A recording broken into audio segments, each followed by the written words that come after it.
On the afternoon of May 11, 1996, two fishermen on a boat in the Florida Everglades looked up and watched a commercial airliner fall out of the sky.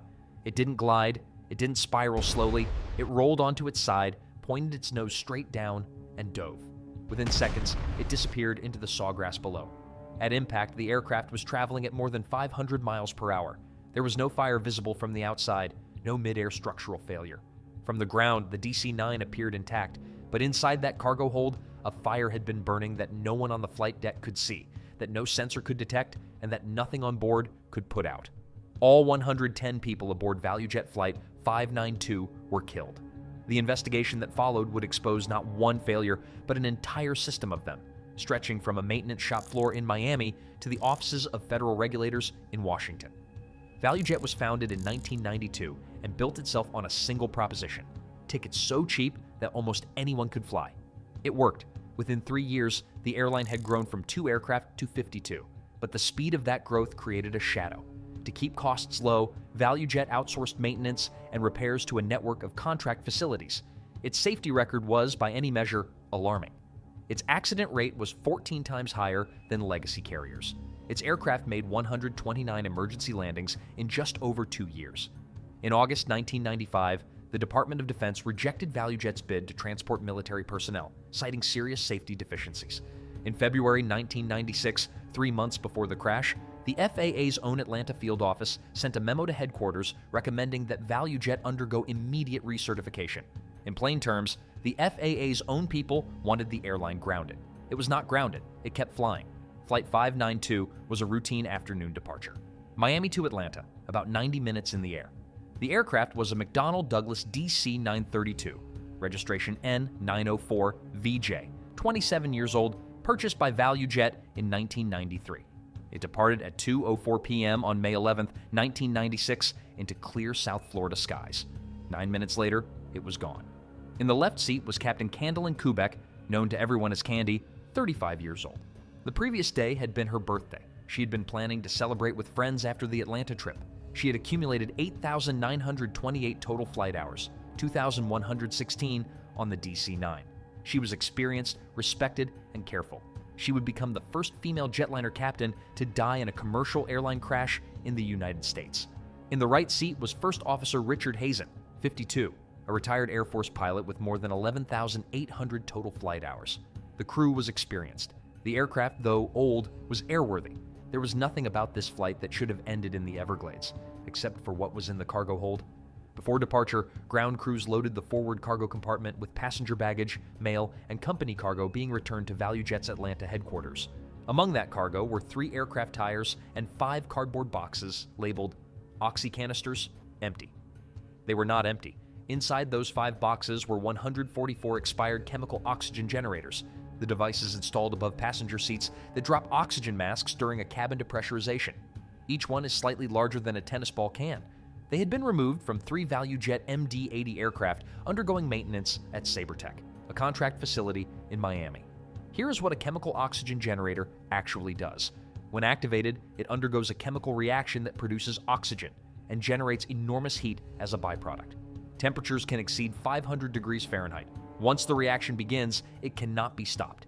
Each generator has a firing pin that triggers the reaction, and each firing pin has a small plastic safety cap to prevent accidental activation. Not a single one of those 144 generators had its safety cap installed. SaberTech mechanics had removed the generators and needed to clear the work area. The company did not stock the required safety caps. Instead, workers cut or taped the activation cords and sealed the boxes with bubble wrap and tape.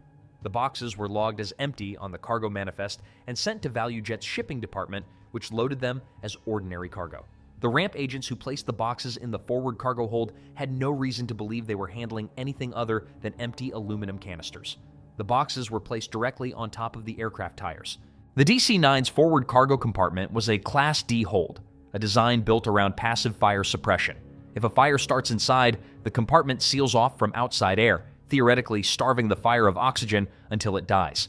Class D holds have no smoke detectors. They have no suppression systems. That design works against ordinary combustibles. It fails completely against a device that generates its own oxygen. When one or more of the uncapped generators activated, likely triggered by vibration during the takeoff roll, They began producing heat and oxygen simultaneously. The heat ignited the cardboard and the rubber tires. The generator's oxygen kept the fire growing. The sealed compartment designed to suffocate a fire was instead feeding it.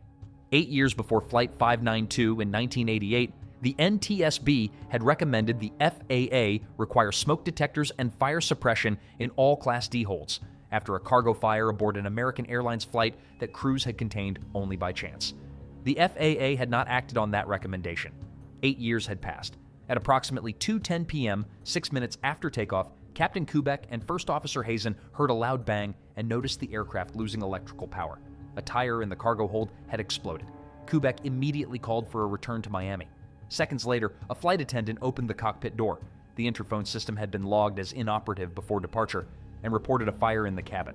Through the open door, the cockpit voice recorder captured passengers shouting, "Fire! Fire! Fire! Fire!" Hazen radioed Miami Departure Control, reporting smoke and requesting an immediate return. That transmission was the last radio contact with Flight 592. The fire had spread through the cargo compartment into the aircraft structure above it.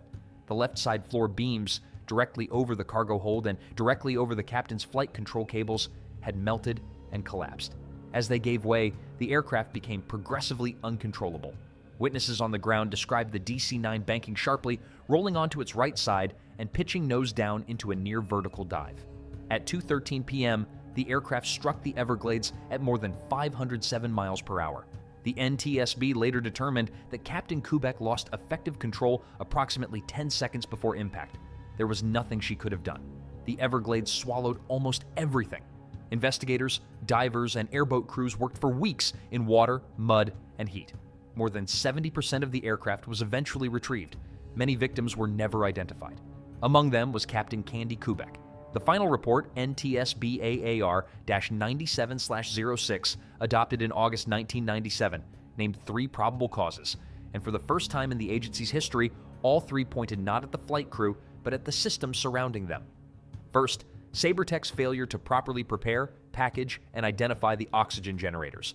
They were active, uncapped, and mislabeled.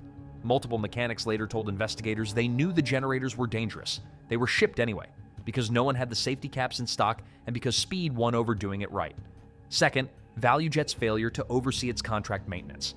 ValuJet had a policy prohibiting hazardous materials on its aircraft. That policy was never meaningfully communicated to the contract facilities doing its work. SabreTech employees had never been trained on it. The airline that owned the policy had no system to ensure anyone else knew it existed.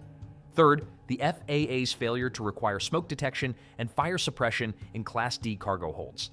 The recommendation had been made in 1988. The FAA had declined. The agency chose for 8 years not to require the equipment that, if present on Flight 592, would have alerted the crew while the aircraft was still at low altitude and within easy reach of Miami. The NTSB concluded that with those systems in place, Flight 592 would likely not have crashed. The fallout was significant. On May 23rd, 12 days after the crash, the FAA banned the transport of chemical oxygen generators as cargo on passenger aircraft. In June, ValuJet was grounded entirely. It eventually acquired AirTran Airways and disappeared into that brand, which was later purchased by Southwest Airlines in 2011. SabreTech became the first American aviation company criminally prosecuted for its role in an airline crash, convicted, fined $2 million, and ordered to pay $9 million in restitution. One charged employee, Mauro Ociel Valenzuela Reyes, failed to appear for trial and remains a fugitive. The FBI posted a $10,000 reward in 2018. He has never been found. SabreTech went out of business in 1999.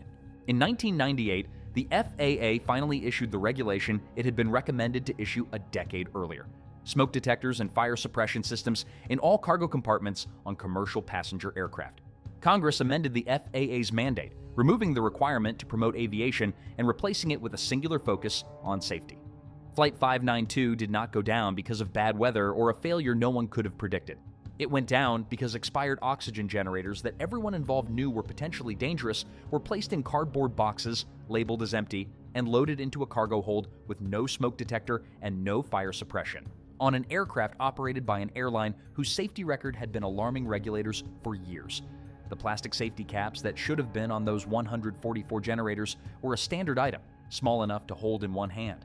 Their cost was negligible. Their absence cost 110 lives. A memorial to the 110 victims stands in the Florida Everglades. 110 concrete pillars pointing toward the crash site, built by contractors, masons, and labor unions who donated their work. Candy Kubek had celebrated her 35th birthday the day before she died. She spent her adult life working toward the left seat of a jet aircraft. She never had a chance to fight the fire in her cargo hold because no sensor told her it was there. If this investigation stayed with you, share it, because the story of Flight 592 remains one of the most important case studies in what happens when aviation safety is treated as an inconvenience rather than a foundation. Subscribe for more investigations. We don't look away from the hard ones.